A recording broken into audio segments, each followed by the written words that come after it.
Gracias por dar clic en este video. Ahora solo disfruta y suscríbete y apoya a este canal comprando una membresía, enlaces abajo. Capítulo 1. El cambio del destino, 1492 a 1521. Los vientos de un presagio. El aire en Tenochtitlán tenía un carácter pesado aquella tarde. Aunque el lago de Texcoco brillaba con los últimos rayos del sol, un sentimiento de incertidumbre se cernía sobre la ciudad. Desde los balcones del palacio, Moctezuma observaba el horizonte mientras escuchaba las plegarias de los sacerdotes que, desde la cima del templo mayor, rogaban a Huitzilopochtli por claridad.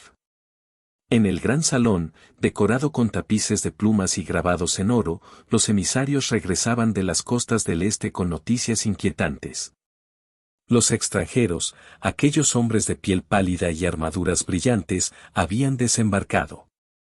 Acompañaban sus relatos con objetos tomados de los intrusos, fragmentos de hierro, pedazos de cuero de caballo y, lo más extraño de todo, un pequeño tubo metálico que uno de los guerreros había señalado que escupía fuego. Moctezuma, a sus 54 años, no era un hombre fácilmente impresionable. Había gobernado durante décadas el imperio más vasto y poderoso de Mesoamérica, pero aquella noche no pudo evitar sentir un escalofrío mientras escuchaba las palabras de Tlacotzin, su consejero más cercano. Xiuhítlatoani, los hombres que describen nuestros exploradores no parecen de este mundo. Hablan una lengua extraña y poseen armas que matan a distancia. Moctezuma asintió lentamente, pero su mente estaba ya muy lejos, evaluando posibilidades. Ordenó que los emisarios descansaran, pero pidió que al amanecer se convocara un consejo extraordinario. Esa noche, mientras la ciudad dormía, Moctezuma caminó hasta el templo mayor, descalzo y vestido solo con una túnica blanca. Subió los escalones, sintiendo cada piedra fría bajo sus pies, y se arrodilló frente a la estatua de Quetzalcóatl. «Señor del viento, ¿es esto una prueba?», murmuró, mientras el incienso llenaba el aire. Pero el dios permaneció en silencio. El consejo de la crisis. El salón del consejo estaba lleno de figuras imponentes. Los líderes de las ciudades aliadas, sacerdotes de alto rango y generales se sentaron alrededor de un círculo ceremonial. El ambiente era tenso, como si cada palabra pudiera desencadenar un conflicto. Xiuhítlatoani, debemos actuar con rapidez, dijo Cuitláhuac, hermano de Moctezuma y uno de los generales más respetados del imperio. Su voz resonaba como un tambor de guerra. Estos extranjeros son peligrosos. Si no los contenemos ahora, podrían traer destrucción a nuestras tierras. ¿Y si son dioses?, intervino Tlacaelel, un anciano sacerdote cuyos ojos reflejaban años de sabiduría. Si nos enfrentamos a ellos, podríamos condenarnos a la ira divina. El consejo se dividió rápidamente en dos facciones, aquellos que creían en la sumisión y la diplomacia, y aquellos que veían la resistencia como la única opción viable. La discusión se intensificó hasta que Moctezuma levantó la mano. «Silencio», ordenó con voz firme. Todos se callaron al instante, clavando sus ojos en el gobernante. No sabemos quiénes son ni qué buscan, pero una cosa es clara, no podemos subestimarlos. Por eso, haremos ambas cosas. Moctezuma continuó, delineando un plan audaz, enviarían emisarios con regalos, como señal de bienvenida, mientras secretamente preparaban sus fuerzas para una posible guerra. Además, explorarían alianzas con antiguos enemigos, como los purépechas, quienes también habían oído rumores de los extraños extranjeros. Si son dioses, se sentirán honrados por nuestros regalos. Si no lo son, conocerán la fuerza de nuestros ejércitos. Preparativos en las costas. En la costa del Golfo, los campamentos mexicas se llenaron de actividad. Guerreros llegaban desde todo el imperio, trayendo consigo lanzas, escudos decorados y piedras para las ondas. Los sacerdotes realizaban ceremonias diarias, buscando la bendición de los dioses antes de la batalla. Uno de los jóvenes guerreros, Cuautli, observaba cómo los artesanos trabajaban sin descanso. Había escuchado rumores sobre las armas de los extranjeros, y no podía evitar sentirse intrigado por ellas. Una noche, se acercó al taller donde varios líderes estudiaban un cañón desmontado. «Disculpen mi intromisión, señores, pero, ¿qué es esto?», preguntó, señalando la pieza metálica. Uno de los líderes, un ingeniero llamado Itzcuatl, le explicó con paciencia. Este tubo dispara fuego y pequeñas esferas que matan a distancia. Es obra de los extranjeros, pero estamos aprendiendo a entender su funcionamiento. Cuautli asintió, impresionado. Aunque el miedo era palpable en el campamento, también había una creciente sensación de determinación. Si podían entender las armas de los extranjeros, tal vez podrían convertirlas en su contra. El primer encuentro. Cuando los emisarios mexicas llegaron al campamento español, encontraron a Cortés y sus hombres rodeados de indígenas totonacas, quienes los habían recibido con reservas. Los regalos impresionaron a los europeos, especialmente el oro, lo que confirmó sus sospechas de que estas tierras eran ricas en recursos. «¿Qué opinas, Pedro?», preguntó Cortés a uno de sus capitanes, mientras examinaba una máscara de jade. «Que estamos cerca de algo grande. Estos hombres nos temen, y eso es una ventaja». Lo que Cortés no sabía era que los mexicas estaban observando cada uno de sus movimientos. Los espías, disfrazados como comerciantes y aldeanos, se infiltraban en los campamentos, recolectando información vital sobre las estrategias y armas de los extranjeros. La emboscada en Tlaxcala. La batalla fue devastadora para los españoles. Los mexicas utilizaron tácticas de guerrilla, atacando en oleadas y retirándose rápidamente para evitar las armas de fuego. Los caballos, que inicialmente habían causado pánico, fueron derribados con lanzas especialmente diseñadas. Cuando el polvo se asentó, solo quedaba un puñado de españoles, incluyendo a un Cortés herido y desesperado.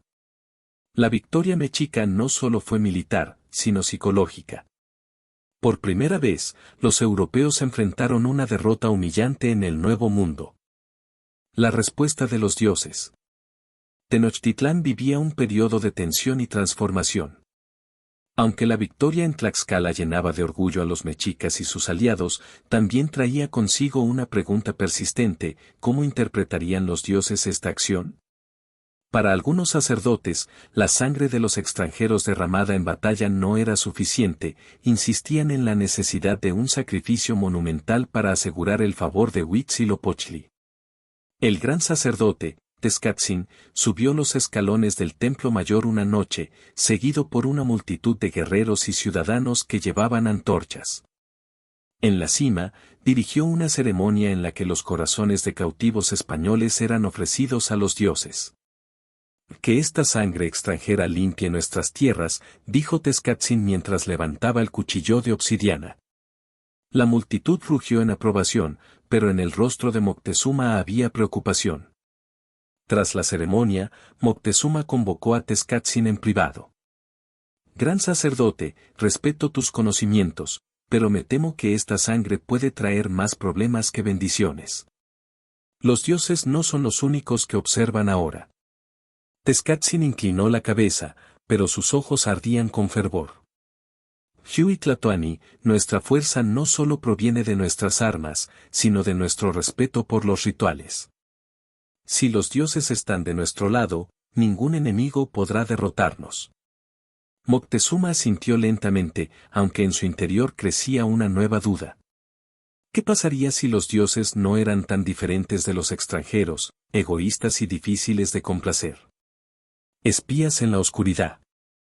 Mientras los mexicas celebraban su victoria, Cortés y su reducido grupo de sobrevivientes se replegaron hacia la costa, buscando refugio entre los totonacas. Allí, planearon su siguiente movimiento.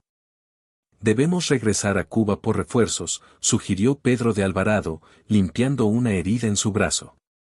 «No, si hacemos eso, todo estará perdido», respondió Cortés, cuyo orgullo estaba tan herido como su cuerpo. «Los mexicas han demostrado ser más fuertes de lo que esperábamos, pero cada ejército tiene sus debilidades». En secreto, Cortés envió mensajeros hacia las islas caribeñas, pidiendo hombres, armas y caballos adicionales. También comenzó a negociar con algunos líderes indígenas descontentos dentro del imperio mexica, aprovechando resentimientos locales. Los mexicas no tardaron en enterarse. Una red de espías, liderada por un joven guerrero llamado Xochipilli, se había infiltrado en las aldeas aliadas de los españoles. Una noche, disfrazado de comerciante, Xochipilli escuchó una conversación entre un cacique totonaca y uno de los capitanes de Cortés. Si los mexicas no son derrotados ahora, todos estaremos bajo su yugo para siempre, decía el cacique. Ayudaremos a estos hombres blancos, aunque nos cueste todo. Xochipilli regresó a Tenochtitlán con esta información, y Moctezuma, preocupado por las posibles alianzas entre los españoles y sus enemigos internos, convocó una reunión urgente. La Gran Reforma Militar. En respuesta a las amenazas crecientes, Cuitláhuac y el general Itzcuatl diseñaron un plan para modernizar el ejército mexica. Comenzaron por incorporar técnicas aprendidas de las armas españolas. Con la ayuda de artesanos y metalurgistas, replicaron cañones rudimentarios y adaptaron lanzas con puntas reforzadas de metal.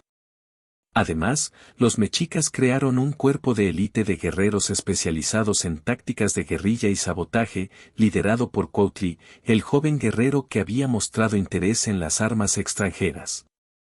Este cuerpo, conocido como los Jaguares de Obsidiana, entrenaba en sigilo, emboscadas y combate nocturno. Mientras tanto, Moctezuma expandía su red diplomática. Emisarios fueron enviados al sur, a los territorios de los mayas y los purépechas, buscando fortalecer alianzas. En lugar de exigir tributo, como era la costumbre, Moctezuma ofreció protección y comercio a cambio de apoyo militar. La traición de Tlaxcala. En las tierras tlaxcaltecas, la desconfianza hacia los mexicas seguía siendo fuerte, incluso después de la victoria conjunta en Tlaxcala. Algunos líderes locales comenzaron a conspirar con los españoles, creyendo que una alianza con ellos sería su mejor oportunidad para derrocar a Tenochtitlán. Uno de estos líderes, Xicoténcatl el Joven, invitó a los españoles a refugiarse en su ciudad y les ofreció suministros. Con vuestra ayuda, acabaremos con los mexicas de una vez por todas, le prometió a Cortés, quien sonrió mientras bebía pulque. Sin embargo, esta traición no pasó desapercibida. Un emisario purépecha que comerciaba en Tlaxcala escuchó rumores de estas reuniones y llevó la noticia a Tenochtitlán. Los tlaxcaltecas conspiran con los extranjeros. Planean atacar por sorpresa mientras nuestra atención está en el este, informó al consejo. Moctezuma enfrentó un dilema. Atacar a Tlaxcala significaría desviar recursos de la costa, pero ignorarlos podría permitir que se convirtieran en un punto clave para los españoles. La decisión de Moctezuma.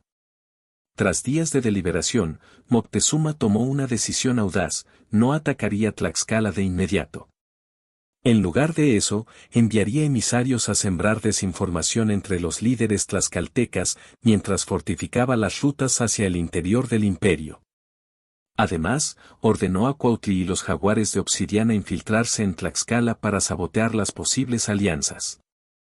En una operación arriesgada, lograron destruir varios almacenes de suministros y sembrar el caos en las filas tlaxcaltecas, retrasando cualquier ataque planeado. Para el año 1521, el equilibrio de poder en Mesoamérica había cambiado drásticamente. Los mexicas no solo habían derrotado a los españoles en combate, sino que también habían comenzado una transformación interna que los preparaba para enfrentarse al mundo. Desde su palacio, Moctezuma observaba Tenochtitlán con una mezcla de orgullo y preocupación. Sabía que la amenaza no había terminado, pero también entendía que habían logrado lo que muchos creían imposible, no solo sobrevivir, sino adaptarse y fortalecerse ante el cambio.